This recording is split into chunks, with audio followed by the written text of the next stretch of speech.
There are some great medical shows out there. Grey's Anatomy, House, ER, the list goes on. But the NBC and later ABC sitcom Scrubs somehow found a way to bridge the gap between hilarious sitcom and uptight medical drama. There's a good chance I'm gonna kill someone. Because of its uniquely wacky tone and ability to tastefully dip into serious subject matter, Scrubs is simply a cut above. So grab your hair mitt and get ready for the eagle, because this is Scrubs, the best parts. Suicidal scavenger birds, also an excellent sign, right, Doctor? It's a great sign. From the very beginning, Scrubs was comically bold. It was one of the first shows to take high-velocity comedic gags and effortlessly cram them into a cohesive storyline. Sacred Heart being a very windy hospital. There are numerous skilled surgeons here at Sacred Heart. JD's driving into a swimming pool-sized pothole, and what happens when he makes a mistake.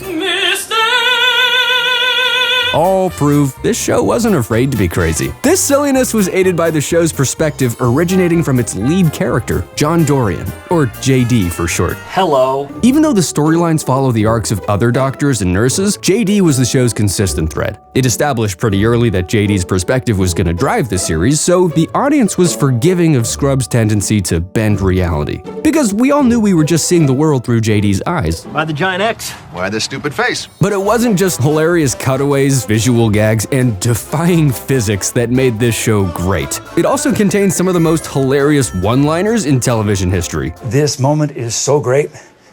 I'd cheat on that other moment from before, marry this one, and raise a family of tiny little moments. Delivered by the deadpan Dr. Kelso and, of course, the unflappable Dr. Perry Cox. Both these doctors were master of insults. They always knew exactly what to say to keep the residents' egos in check. I will call all the males Daves and all the females Debbies.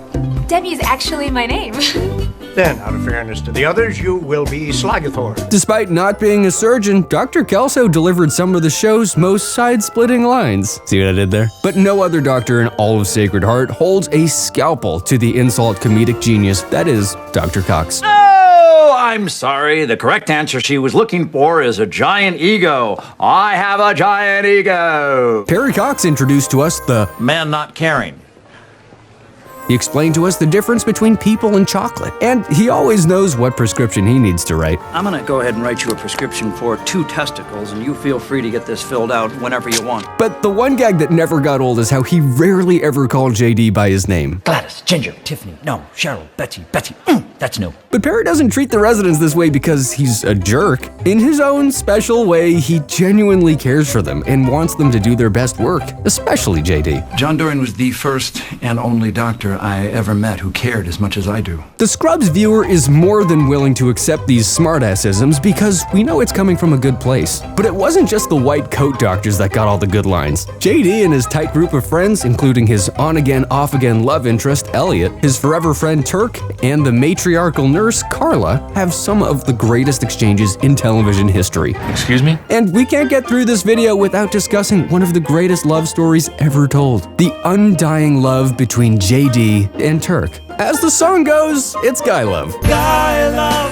that's all it is. Even though these two bros had girlfriends, there's no denying their love for each other was the strongest bond on the show. Because I don't love you like he does. Told you. Despite JD's gooey emotional sentiment and hardcore craving for apple teenies, along with Turk's sensitive ego and ever-present chip on his shoulder, these two are bonded by their similarly tuned comedic wavelengths. Everyone has that effortless best friend that you just get. JD and Turk have that connection tenfold. Whether it's matching Brady Bunch necklaces, the world's most giant doctor, or the exploits of their stuffed dog Rowdy, JD and Turk redefined what it means to have a bromance. Despite the amazing connections between these two, it's clear these two men love their ladies. And why wouldn't they? Both Elliot and Carla are two of the show's most hilarious characters. Even though Dr. Cox is known for delivering one of the most physically comedic performances in the show, there's a special place in my heart for the stumbles and bumbles of Dr. Elliot Reed. But it's not just doctors and nurses that make up the incredible ensemble cast at Sacred Heart. There's sadistic nameless janitor, who may spend more time screwing with the residents than Dr. Cox.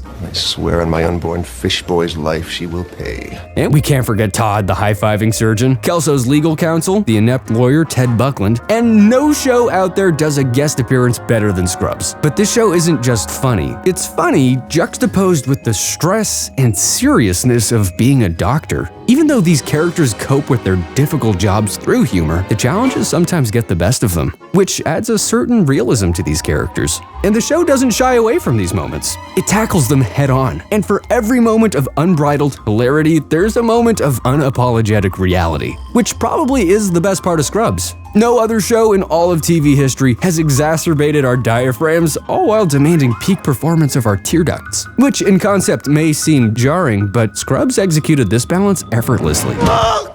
What are your favorite Scrubs moments? Don't forget to subscribe to this channel because we'll be back here every week talking about all our favorite stuff and the best parts. Thanks for watching.